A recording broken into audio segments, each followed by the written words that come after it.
Selamat datang di Lotus Podcast Program Pascasarjana Universitas Hindu Negeri I Gusti Bagus Sugriwa, Denpasar. Pengetahuan sendiri ya nggak berwujud. Tapi ketika kita baca wujud pengetahuan dan bertulisan, buku, seakan-akan pengetahuan berwujud. Sama dengan kecerdasan itu. Roh itu begitu. Ada dalam tubuh manusia, disebutlah roh manusia. Benar-benar. Ya enggak? Ya. Jadi kalau dia seorang manusia menari rangde, apakah penarinya rangde? Kan bukan. Keluar dari situ ya manusia, bukan rangde lagi dia. Betul nggak? Sesederhana itu. Ya. Nanti kalau ada manusia nari bojog, nari barong itu kan seperti beruang. Iya. Barong cat, barong ini babi hutan gitu misalnya. Keluar dari situ apakah dia sama seperti babi hutan? Ya enggak.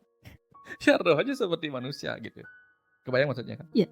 Dia tidak seperti apa yang dipakainya.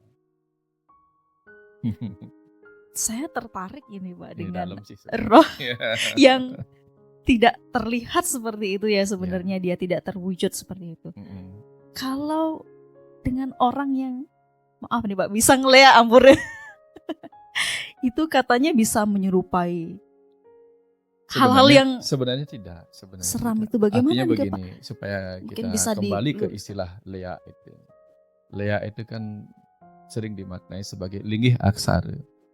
Linggih aksara. Sehingga pelajaran tentang ilmu leak itu kan pelajaran tentang mengenal diri juga. Itu pelajaran dharma panglelakan. Ya, ada dua kan, dharma sadu, dharma weci. Sama-sama mempelajari sastra, sama-sama mempelajari aksara. Yang mempelajari dharma sadu mungkin menjadi pemangku, mungkin menjadi sulinggih, karena mempelajari aksara-aksara suci dalam dirinya. Yang mempelajari ilmu penglelakan sama, dia mempelajari aksara suci dalam dirinya, lalu menggunakan energinya. Nah, energi digunakan untuk apa? Apakah kemudian dia menjadi aji ugig dan sebagainya, itu kan lain urusan. Kalau leak itu kan dharma panglelakan.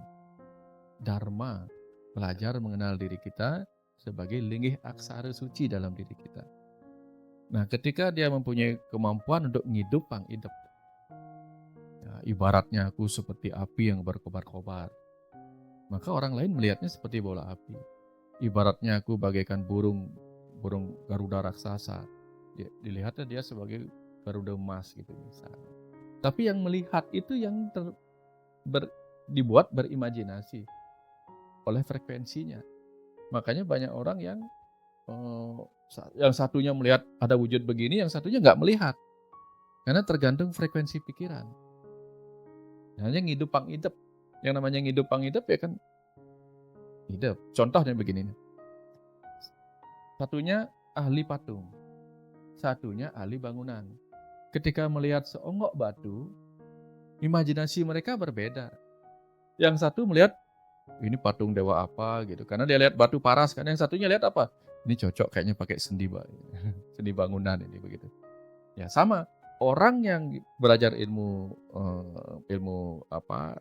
linggih aksara itu bisa dilihat berbeda oleh orang yang berbeda.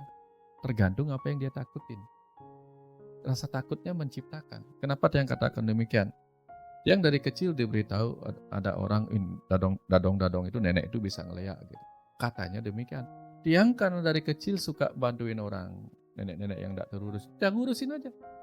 Yang belikan makan, yang bersihkan rumahnya. Nggak apa-apa, padahal tidak kenal. Mau dibilang dia bisa ngeliat apa enggak? Nggak ada urusan dengan. Nggak ada yang pernah melihat hal-hal buruk. Tapi banyak orang cerita, nanti malam-malam begini. Saya nggak pernah diapa-apain. Kenapa? Karena frekuensi kita berbeda. Frekuensi kita kebaikan. Ya kalau misalnya bagaimana tampang leak tuh, matanya mendelik, rambutnya terurai gitu misalnya.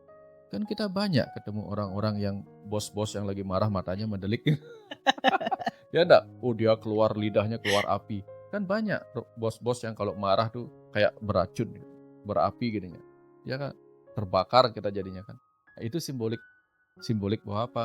Orang yang tidak benar menggunakan kekuatan dalam dirinya, kekuatan kata-katanya bisa membakar. Kan kalau leak itu kan orang yang bisa begitu katanya kan keluar lidahnya panjang gitu. Ya. Kalau yang bisa loh lidah yang panjang itu ketika yang lagi lapar layah sampai ke basang. Layah basang. lucu-lucuan biar nggak terus serius. Kalau sudah ngomongin serem-serem kan jadi. Luar biasa Iya, pembahasannya Pak Dokter. Jadi sebegitu ya, tergantung dari frekuensi kita juga Pak Frekuensi ya. kita. Itu juga sangat mempengaruhi kita agar terhindar dari hal-hal itu, juga bisa digunakan sebagai bahan refleksi agar terhindar dari hal-hal yang negatif, itu intinya Pak Dokter Bem Mustika. Ya. Dan sekarang kita beralih pertanyaan ke hal yang berbau kepribadian ini Oke, Pak. oke. Ya. Ya, silakan. Nah, Ya. sering orang-orang keliru antara nasib dan juga takdir seperti itu. Nasib dan takdir. Nasib dan Oke. takdir seperti itu.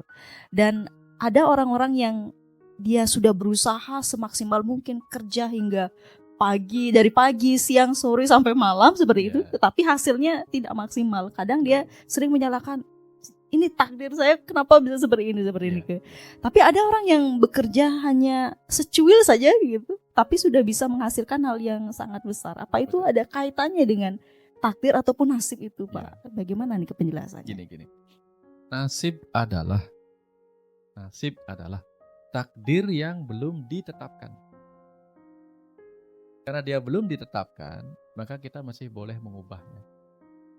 Inilah yang disebut dengan free will. Free will. Jadi kita punya kehendak bebas. Mau memperbaiki nasib apa enggak? Ini contoh nih. Kita terlahirin nasib kita kaya apa miskin? Semua orang lahir itu miskin. Nggak bawa apa-apa. Nggak punya apa-apa. Yang punya kan orang tuanya. Ya kan? Takdir masa depannya bagaimana? Tergantung dia. Apakah dia rajin belajar semasa kecilnya, rajin bekerja semasa remajanya, dan seterusnya. Nah, tapi takdir adalah nasib yang sudah ditetapkan. Contoh nih gampang. Takdir adalah nasib yang sudah ditetapkan. Memang sudah demikian. Contoh nih. Apa takdirnya cabai? Pedas. Betul nggak? Betul. Takdirnya gula manis. Tapi nasib kita akan makan pedas apa makan manis tergantung kita. Kalau nggak mau dapat pedas, jangan kasih cabai. Karena cabai takdirnya pedas. Ngerti maksudnya? Nah, tergantung sekarang kita. Kalau mau manis dan nanti bisa kena kencing manis, ya silahkan makan gula. Karena gula takdirnya manis. Nah, itu kita yang menentukan. Jadi takdir itu sudah nasibnya. Kalau berbuat ini dapat ini, itu takdirnya.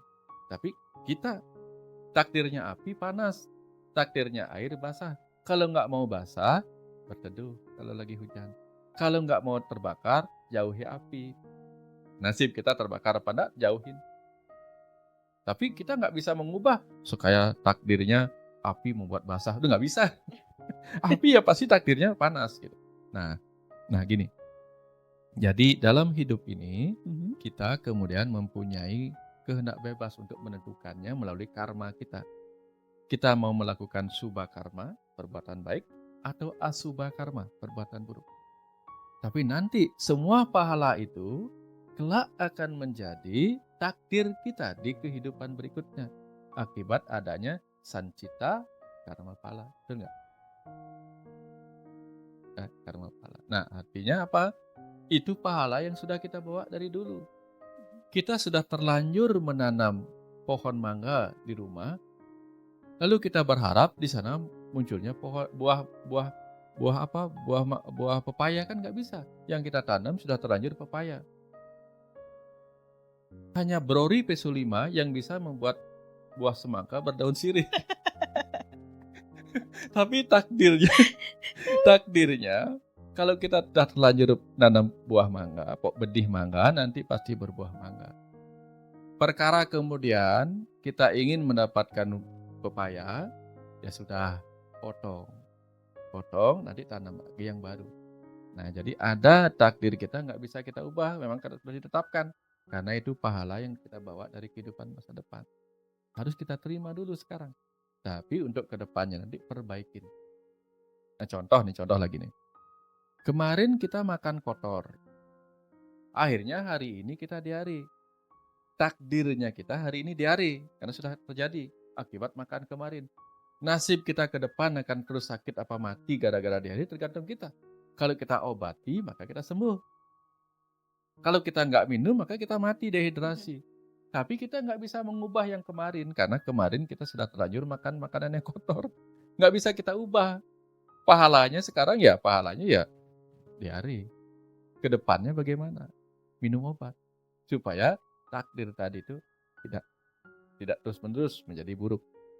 Nah, sehingga disarankanlah, mungkin dulu kita pernah berbuat jahat, menyakiti orang, sehingga sekarang kita mendapatkan pahala yang buruknya.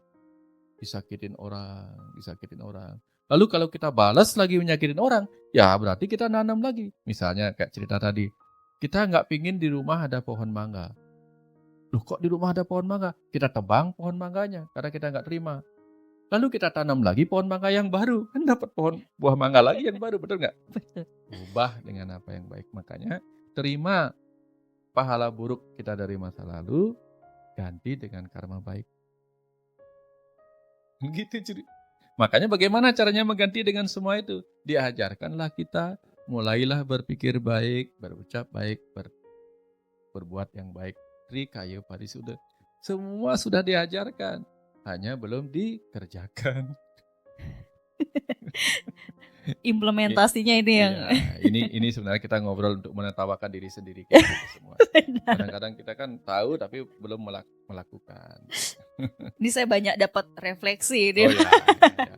Belajar gini Nanti kan, merenung nanti saya belajar deh. tentang siapa diri itu Dayu adalah belajar untuk mengenal diri kita, refleksi diri, tidak untuk mengajari orang lain, tapi untuk mengingat, oh Benar. iya ya ternyata saya begini.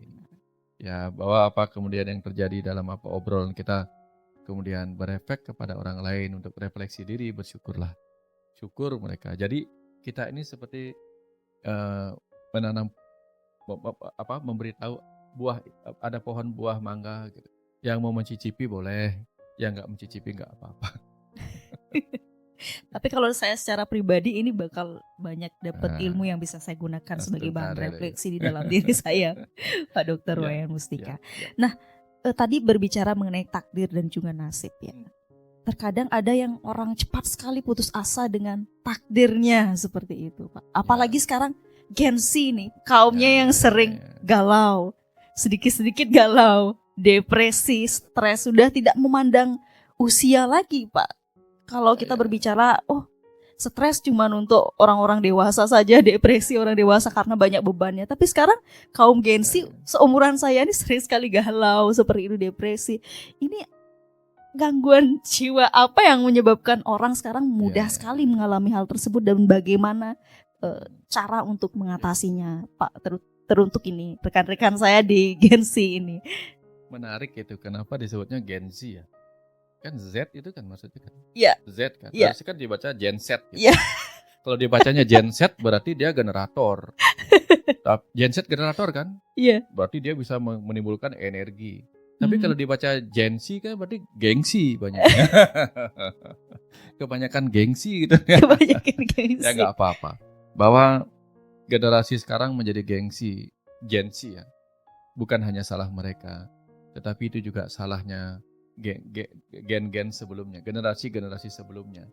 Karena apa? Karena membiarkan anak dimanja bukan disayang. Ada yang tidak tahu beda memanjakan dan menyayangi. Ada yang memanjakan apa-apa diberi. Tapi yang menyayangi dia tahu apa yang boleh diberi, apa yang nggak boleh diberi. Ya, dia sayang sama anaknya nanti tubuhnya nggak sehat, begini, atau matanya nggak sehat, gini, disayangin. Jadi dia diberi sesuatu tapi dibatasin. Kalau dimanjakan, minta beli apa aja diberikan. Itu memanjakan. Lahirlah Gen Z yang sering dikatakan sebagai generasi stroberi. Ya, tampak cantik di luar, lembut di luar, begitu dipegang hancur. Ya, tetapi di mana-mana di sebuah masa itu ada seperti itu. Ya, berarti hanya perlu diingatkan kembali bahwa apa? Nelayan yang tangguh itu datang dari nelayan yang sering melewati badai di lautan. Kalau nelayan hanya terbiasa berlayar di mancing di lautan yang tenang, sekali kena badai lebur dia. Nah, itu tantangan buat ini, buat Gen Z, buat anak-anak kita sekarang. Yang juga punya anak kecil ya, anak remaja lah sekarang, menjelang remaja. apa yang Tiang sering katakan kepadanya gitu. Walaupun Tiang bisa saja mempermudah hidupnya, tetapi karena Tiang belajar ilmu parenting, Tiang selalu mewaspadai hal-hal buruk. Ya, Tiang berikan sesuatu yang dia boleh lakukan, tapi Tiang ada rimnya gitu. Contohnya begini, Tiang selalu ingatkan, ke depan kamu harus bertanggung jawab pada dirimu sendiri sebagai laki-laki. Selalu Tiang tuturkan. Nah, Bali itu sudah menyiapkan sebenarnya, yaitu apa? Siapkan anak-anak kita dengan tutur, bukan tatar. Ya, kebanyakan anak-anak ditatar kan, kamu harus begini, bla bla, ditatar anak-anaknya. Padahal dulu kita kan ditutur. Ada tutur-tuturan satu gitu. Sehingga mereka terinspirasi oleh sebuah tokoh-tokoh dalam cerita. Kalau sekarang kan ditatar anaknya, kamu harus belajar bla bla bla. Jadi nggak salah juga, karena apa? Kebanyakan kita ini sering dikatakan oleh Ayah Edi, kebanyakan kita adalah orang tua yang malpraktek. Kenapa disebut malpraktek? Kalau dokter nggak tamat sekolah tapi jadi dokter, lalu praktek, disebut malpraktek. Para orang tua kan tidak punya sertifikat jadi orang tua. Tidak punya sertifikat orang tua, tidak pernah kuliah jadi orang tua, tiba-tiba praktek jadi orang tua. Betul nggak? Lalu marah-marah kepada anaknya, gara-gara si orang tua nggak ngerti caranya mengasuh anak.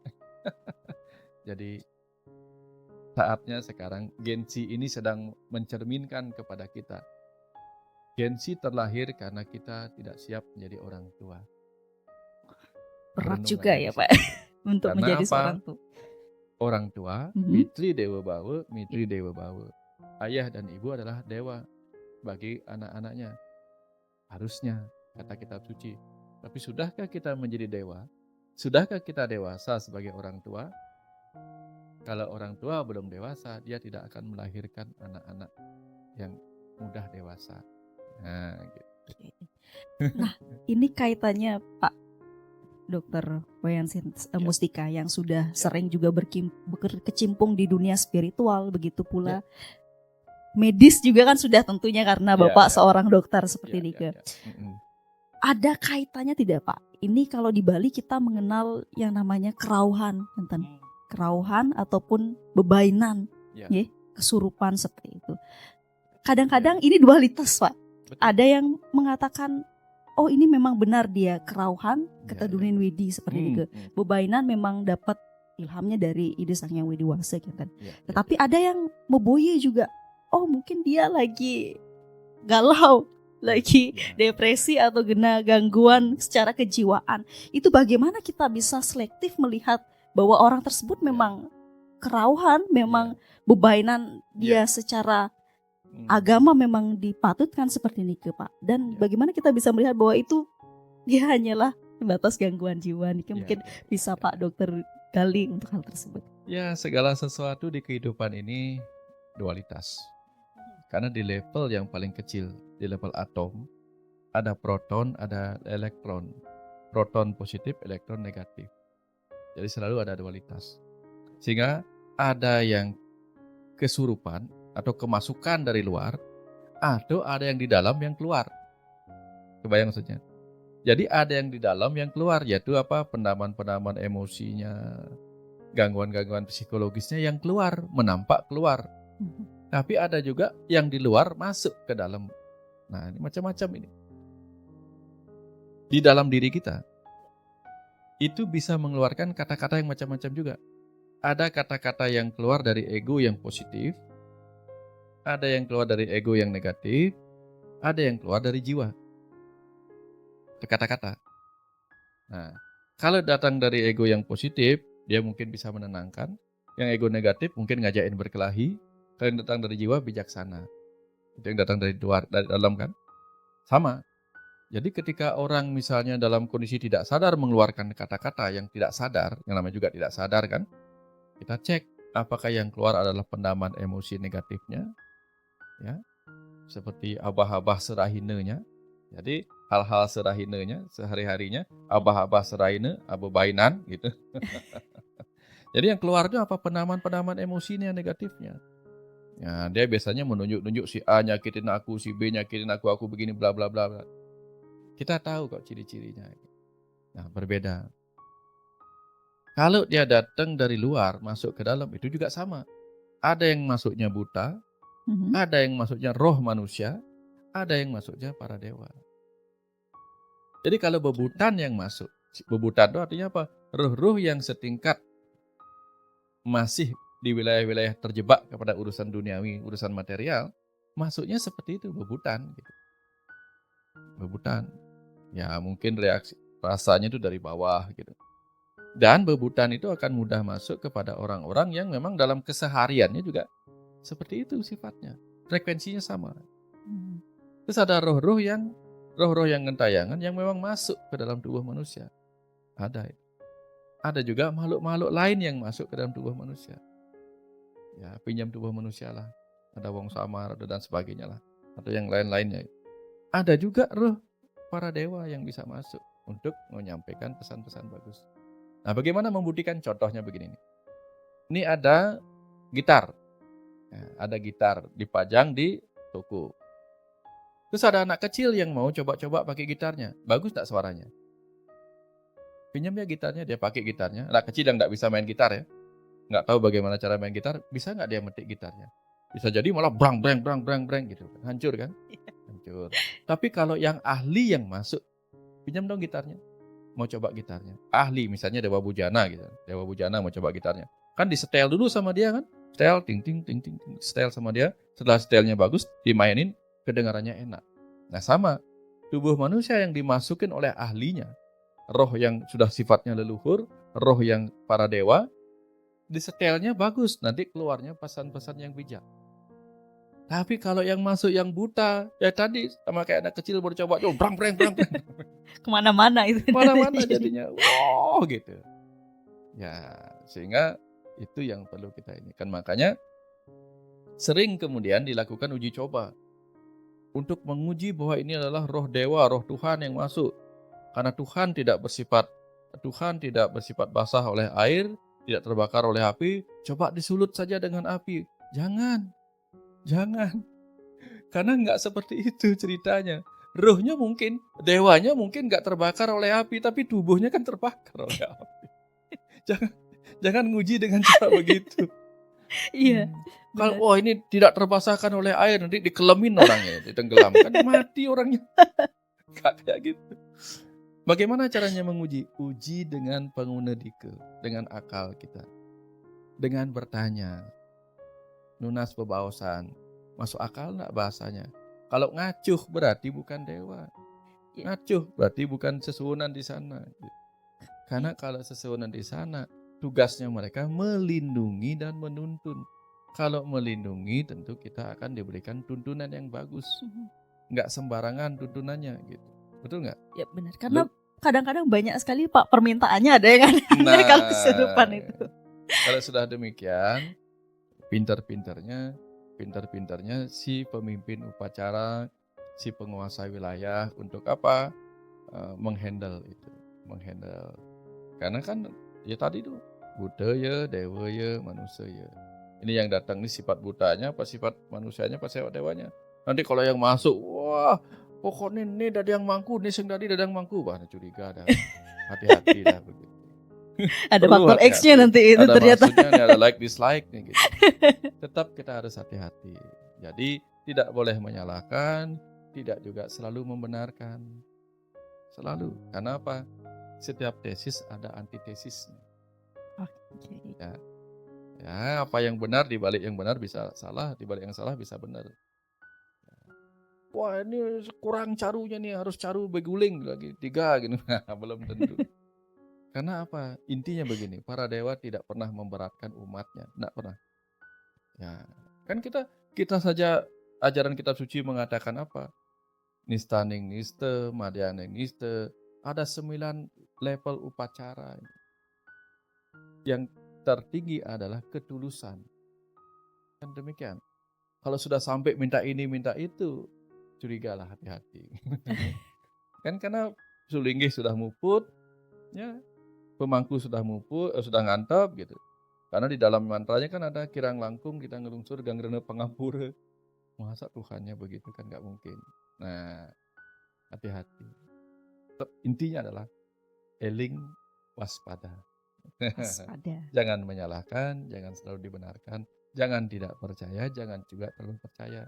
Dan hati-hati, jangan memperlakukan orang sembarangan. Walaupun dia bebainan, walaupun dia hanya histeria massal gitu, jangan sembarangan memperlakukan. Kalau dia histeria massal, kalau dia sakit secara psikologis, masa orang sakit diperlakukan dengan buruk, kan nggak baik. Perlakukan dengan benar. Gitu. Lakukan dengan benar. Ya, misalnya dia lagi kerauhan, padahal dia bebainan. Kerauhan di dalam pura. Jangan diapa-apain kalau memang kita tahu ini nggak benar nih gitu. Sudah tahu nggak benar, apa yang dilakukan? Ajak keluar. Supaya nggak mengganggu kekusukan upacara itu aja. Jangan diapa-apakan, udah orang tahu sakit. Itu misalnya kan. Ini psikologisnya sakit ini, ya udah ya, kalau tahu psikologisnya sakit kan udah tahu berarti sakit ya. Ya jangan disakitin orang sudah sakit gitu. Cukup tidak dipercaya aja, letakkan di luar. Atau kalau dia kesurupan buta gitu misalnya kan. Makanya kan disebutnya apa? Kesurupan, kerauhan, ketedunan gitu, kelinggihan gitu. Kalau ketedunan kan berarti dari atas. Kelinggihan berarti dari sesuatu yang lebih tinggi. Dia jadi linggih. Tapi kalau kesurupan, surup itu artinya senja gitu. Senja berarti antara apa? Sadar dan tidak sadar, gelap dan terang.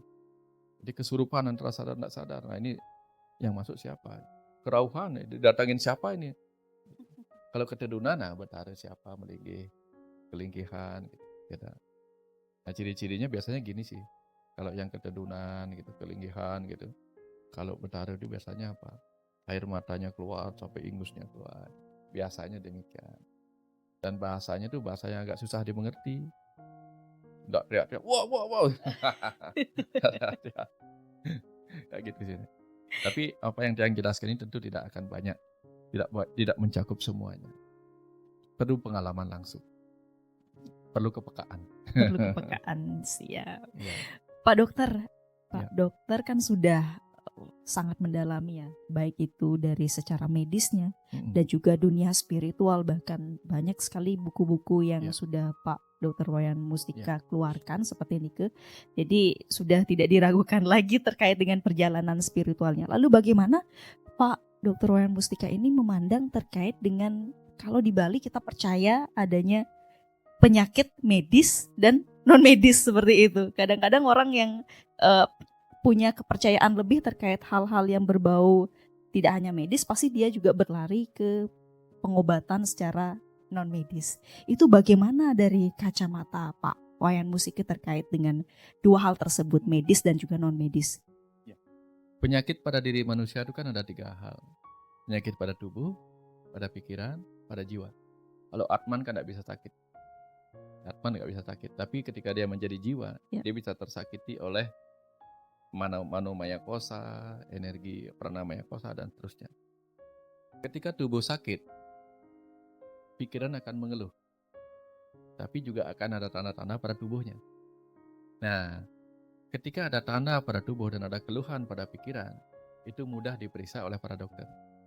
Oh, ini keluhan penyakit pada pikiran, ini keluhan penyakit pada tubuhnya. Ada tanda-tandanya. Tapi kemudian, di dunia medis kadang-kadang orang itu banyak mengeluh. Dicek semuanya normal. Tapi keluhannya banyak. Nah, dokter langsung mengatakan ini penyakit pikiran. Tapi persepsi masyarakat tentang itu berarti apa? Berarti secara fisik tidak ketemu penyakit diagnosa medisnya, maka dikatakan, ini bukan penyakit medis. Penyakit Bali gitu. Nah, ini penyakit Bali. Penyakit manah gitu, penyakit pikiran. Berarti dicarilah siapa menyakiti. Ini ada orang lain nyakitin kamu, ada orang lain tidak suka sama kamu. Kalau kita lihat faktanya, betul nggak? Pasti orang baik saja ada orang tidak suka, betul nggak? Di kantor ada yang nggak suka sama kita, di rumah ada yang nggak suka sama kita. Memang kita akan pernah disakitin, di jalan ada orang nyakitin kita. Ini kena gelah anak nih. Iya, jangankan sakit pikiran, yang kita disakitin oleh kata-kata kena gelah anak. Gelah anak, orang lain sakit hati, orang lain sakit hati, dia keluarkan menjadi kata-kata yang menyakitkan, kita terpikirkan kata-katanya itu kan kena gelah anak. Kena pikiran dia kan. Kalau kita misalnya orang lain pilek, orang lain batuk, flu, kita ketularan kan kena gelah anak juga. Ya. Wanita hamil, ikan kena gelah anak itu. Wanita hamil, kena spermanya orang lain. Ini perutnya kok gede nih, kena gelah anak nih. Gelah siapa? Gelah kurenan. Ya, jadi artinya apa? Itu yang sering kemudian dipersepsikan. Kena gelah anak berarti orang lain tuh ngeleyakin ragu. Ke sana sering arahnya. Ugi gini ragu. Kenapa demikian terjadi? Karena persepsinya terbatas. Gitu. Padahal kan sepanjang waktu kita disakitin orang. Contoh nih, ketemu sama ipar ngelengos. Sakit hati kan? Ipar nih bisa ngeleak. Ipar sing bisa ngeleak. Jadi bisa ngeleak. Kenapa? Orang kan bisa sakit hati. Nggak bisa tidur karena kepikiran. Duni tepuk ipar. Padahal iparnya itu apa? Iparnya lagi ada masalah di kantornya. Sehingga jengkelnya dibawa ke rumah. Sebangnya jelek gitu. Ketemulah sama ini. Kok domen sebang ipar jelek? Wah, setelah itu lagi sakit hati karena mikirin itu. Abe ke peluasang. Ada nak sing teman ya. Sing jojoh lah ajak gigi. Itu ngena. Salahkah dia mengatakan sing jojoh lah ajak gigi? Iya. Kalau layah dan gigi jauh gimana caranya coba? Layah dan gigi dia dalam satu rongga mulut. Akhirnya kita berasumsi. Sing jojoh lah ajak gigi berarti dalam satu rumah. Tapi faktanya kan memang dalam satu rumah kita sering bertengkar. Nggak mungkin lah aku disakitin oleh orang di mana? Oleh orang yang tinggal di Australia. Kamu kenal? Nggak mungkin kita disakitin oleh orang yang nggak kita kenal, betul nggak? Betul. Paling disakitin oleh orang kantor, orang yang kita ketemu di jalan, pokoknya orang dekat-dekat lah. Ya, aku diserempet jarak jauh, nggak mungkin diserempet jarak jauh gitu. Diserempetnya jarak dekat pasti kan? Ya, sing jojoh layah gigi. Yang lebih detailnya lagi apa? Yang tidak jauh layah dan gigi, lidah dan gigi itu artinya apa? Tubuh disakitin oleh pikiran karena dalam satu wadah. Ini yang paling sering terjadi. Tubuh disakitin oleh pikiran, akhirnya apa? Muncullah gejala psikosomatik. Ini sakit, itu sakit, ini sakit, itu sakit. Diperiksa dokter, tanda-tanda nggak ada. Dibawa ke balean, ada nyakitin. Ya sudahlah. Mulai kena fitnah lagi. Yang sering ketemu, kenapa ada yang mengatakan demikian? Sering ketemu yang model begitu. Tapi begitu diajarkan nebusin kepada dalam diri, dengan self healing, sembuh dia. Ada yang sudah nebusin, kok tidak hilang? Ternyata dia nggak bisa tidur, kenapa? Belum nebusin utang di LPD. Gara-gara belum nebusin utang di LPD, nggak bisa tidur gitu. Ya, itu. Belum minta maaf ketika dia salah. Kan banyak orang sakit gara-gara apa? Merasa bersalah, nggak minta maaf. Tebusin karena pernah nyakitin orang, minta maaf. Sederhana itu. Luar biasa Pak Tukur. Nah, terakhir ini dari podcast kita terkait menguak tabir kehidupan. Oh iya. Ya. Saya ingin bertanya, tadi sudah kita bahas mengenai kematian itu sendiri, Pak. Dan salah satu hal yang ditakuti juga dalam proses kehidupan ini adanya kiamat, Pak. Bahkan sekarang lagi viral nih, lagi panas-panasnya ada peramal yang mengatakan bahwa akan ada kiamat tanggal sekian seperti itu. Itu sejatinya kiamat itu ada atau bagaimana nih Pak? Kalau secara pandangan spiritual, ya. Kalau Islam, kalau tidak salah ya, kata kiamat itu asal katanya kiamah. Kiamah itu artinya terbangkitkan kembali. Sehingga ketika terbangkitkan kan berarti ada kematian, kehancuran. Konotasinya kemudian kiamat itu berarti kehancuran alam semesta. Kehancuran alam semesta. Tapi kalau orang mau belajar lebih dalam lagi, kita itu sepanjang hari itu kiamat. Di alam semesta kecil, kita sepanjang hari kiamat. Hampir miliaran sel kita mati. Besok hilang lagi, tumbuh lagi yang baru, tumbuh lagi. Di alam semesta raya yang tak terbatas ini, yang saat ini diketahui oleh ilmu pengetahuan, oleh astronomi, ada 30 miliar triliun bintang. Kebayang nggak jumlahnya? 30 miliar triliun bintang. Satu bintang kecil bernama matahari punya 7 planet. Satu planet bernama bumi ada 8 miliar manusia. Bintang kecil saja sudah ada. Bayangkan berapa banyak ada bintang, 30 miliar triliun bintang, ada berapa planet? Angkanya sudah tidak terdefinisikan. Nah, tubuh kita ada 40 triliun sel. Setiap hari miliaran sel rusak, hancur. Tapi miliaran sel juga dibangun lagi. Jadi kita mengalami kiamat, bangkit lagi, kiamat lagi, bangun lagi, kiamat lagi, bangun lagi. Sel-sel yang baru. Sampai suatu saat nanti seluruh alam semesta kecil ini kiamat. Tapi alam semesta kecil yang lain sudah ada, yaitu anak-anak kita. Betul nggak? Akan terus demikian. Jadi kalau bumi ini kiamat, bumi ini hancur, masih ada planet yang lain. Tata surya kita hancur, masih ada tata surya yang lain di galaksi Bima Sakti. Galaksi ini saja sudah banyak sekali. Nah, samping itu apa? Samping itu gini. Kalau bumi ini sebuah sekolah, sekolahnya belum selesai menamatkan murid-murid. Jadi nggak akan kiamat, tenang saja. Nanti kapan bumi ini kiamat? Nanti setelah semua roh-roh sudah selesai di sekolahnya, sekolah sudah tidak bisa menerima murid lagi karena nggak ada calon murid lagi, pelan-pelan sekolahnya akan dihancurkan oleh alam itu sendiri. Masih jauh. Ya. Masih jauh. Masih jauh. Tenang saja. Tenang saja. Jangan terlalu takut. Dulu kan ada ramalan itu yang mengatakan di kalender Maya itu. Iya. 12 apa itu dulu ya? 2012. Itu Iya. 12 ya. Desember ya. Yang ditanyain, yang bilang enggak ada kata enggak akan kiamat bumi ini. Percaya sama saya. Tapi kalender suku Maya mengatakan belum, sekolah ini belum selesai. Percaya sama saya enggak ada apa-apa gitu. Nah, kalaupun terjadi senyumin aja gitu. Faktanya sampai sekarang enggak, bumi masih ada gitu. Belum beres. Lahar masih banyak di bawah tanah. Lahar masih banyak sehingga apa? Lahar yang panas itu akan menjauhkan kita dari planet-planet yang lain. Selama masih ada panas kita masih berjauhan. Nanti kalau dingin-dingin baru mendekat. Nanti kalau bumi kehilangan laharnya, tidak ada lagi energi panas yang menjauhkan, bumi akan bertemu dengan planet-planet lain mendekat, tabrakan baru hancur.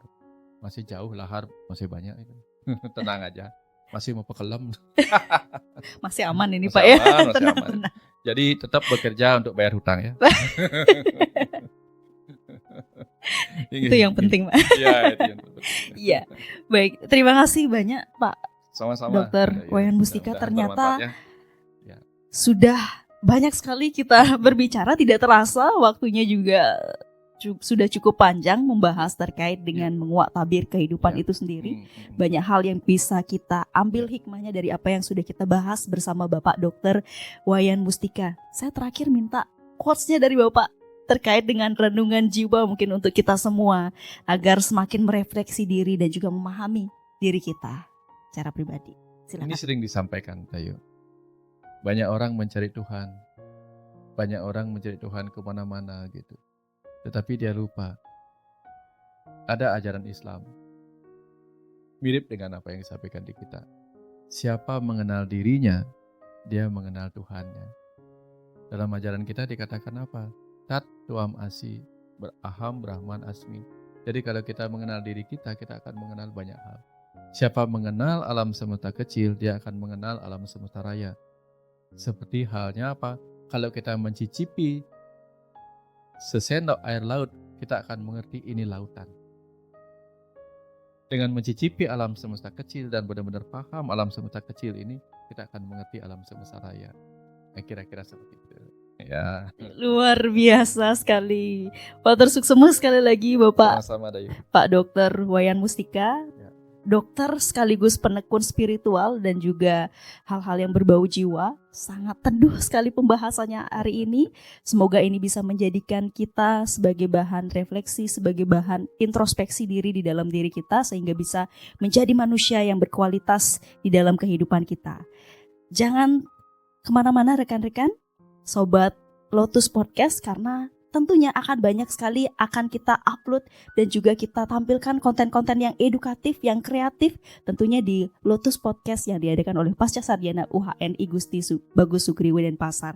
Jangan lupa juga komen, like, dan subscribe-nya. Matur suksema dan Om Santi Santi Santi Om. Salam Rahayu dan salam Rahayu bagi kita semua.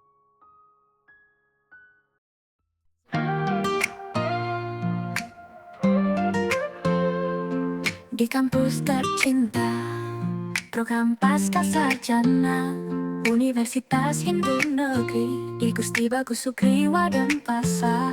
Lotus Podcast, tempat berbagi cerita inspirasi dan ilmumu kita satukan suara. Lotus Podcast, pancarkan sinar di udara, pengetahuan mengalir.